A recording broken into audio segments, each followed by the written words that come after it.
Brought to you by ITIL.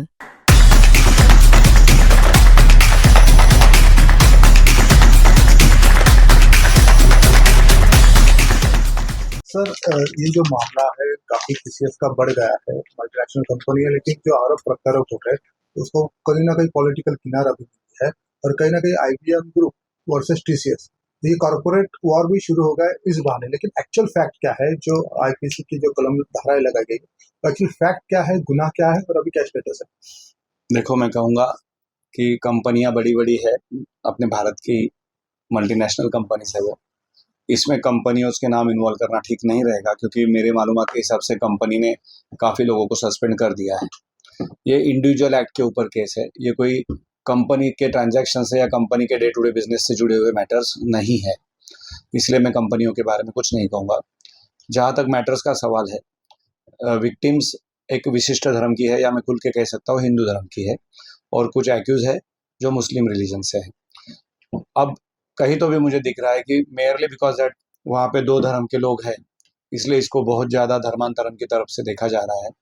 लेकिन हमें जो मालूमात मिली है कि बहुत ही फ्रेंडली ग्रुप था, इनमें बहुत फ्रेंडली बातें होती थी, सेक्युलर ग्रुप था, जिसमें उनके मालूमात के हिसाब से वो सारे त्यौहार मनाते थे, हिंदू त्यौहार भी मनाते थे, मुस्लिम त्यौहार भी मनाते थे। ऐसी कोई बातें नहीं थी जो धर्मांतरण की तरफ लेके जाएगी। आज की तारीख में हम देखते हैं Hindu Muslim love stories are also very common, लेकिन उसको आजकल बहुत जल्दी पॉलिटिसाइज किया जा रहा है, और उसको बेवजह लव जिहाद वगैरह ऐसे शब्द यूज करके बताया जा रहा है। कायदे में ऐसा कोई भी शब्द नहीं है, ना या इसकी कोई व्याख्या है। महाराष्ट्र में ऐसा कोई कायदा नहीं है जो forceful conversion of religion act जैसे कुछ राज्यों में है, वैसा महाराष्ट्र में नहीं है। लेकिन कायदा हो या ना हो, फोर्सफुल अगर हो रहा है तो गलत है। ये केस में जहां तक देख रहा हूँ कि पिछले 2-3 साल पुराने एलिगेशंस है। अगर एफआईआर देखते हैं तो एलिगेशंस बहुत जनरल और कॉमन दिख रहे हैं, जो कि कोई भी ऑफिस में अलग अलग धर्मों के लोग होते हैं तो कुछ आपस में बातें होती है, कुछ मजाक होती है, उसके अलावा मुझे और कुछ दिख नहीं रहा है। और उसको धर्म की तरफ ले जाना या उस तरह से पॉलिटिसाइज करना या दो ग्रुपों में बांटना, ये बहुत ज्यादा हो रहा है। Matter is under investigation, even I have my limitations. Case का जो है उसमें मैंने देखा है कि इंडियन पिनल कोड या फिर बीएनएस के सेक्शंस है, आउटरेजिंग द मॉडेस्टी और उस तरह के, तो उसमें 7 साल से कम सजा का प्रावधान है। असल में भारत में अभी सुप्रीम कोर्ट के जजमेंट के बाद ये पोजीशन है कि 7 साल से कम सजा के केसेस में तुरंत अरेस्ट करने की जरूरत नहीं है। एक बात का मुझे सच में आश्चर्य लग रहा है कि ये विषय पुलिस स्टेशन में आने को 3 साल लगे हैं, 2-2 3-3 साल, 2-2 3-3 साल डिलेड फिरियाद है, लेकिन पुलिस ने लोगों को अरेस्ट 2-3 घंटों में कर लिया है। तो लॉ ऑफ अरेस्ट थोड़ा सा देखना चाहिए। मैं ये बिल्कुल नहीं कहूँगा कि पुलिस ने अरेस्ट करना नहीं चाहिए, इन्वेस्टिगेशन करना उनका अधिकार है, लेकिन at the same time accused भी इसी देश के सिटीजन है, उनकी प्रोटेक्शन, उनकी डिग्निटी, वो भी देखना चाहिए। Well, all are well educated people. ये जैसी कोई ऑफिस में ग्रुप होता है उस तरह का माहौल है, उसमें मुझे नहीं लगता है कि कोई फोर्सफुल कन्वर्जन या वगैरह ऐसे कोई आरोप एफआईआर में भी नहीं है।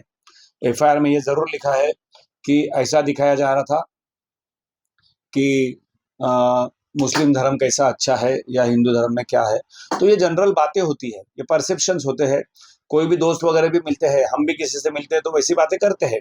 इसका मतलब ये नहीं कि हम किसी को धर्म के लिए कन्वर्जन कर रहे हैं।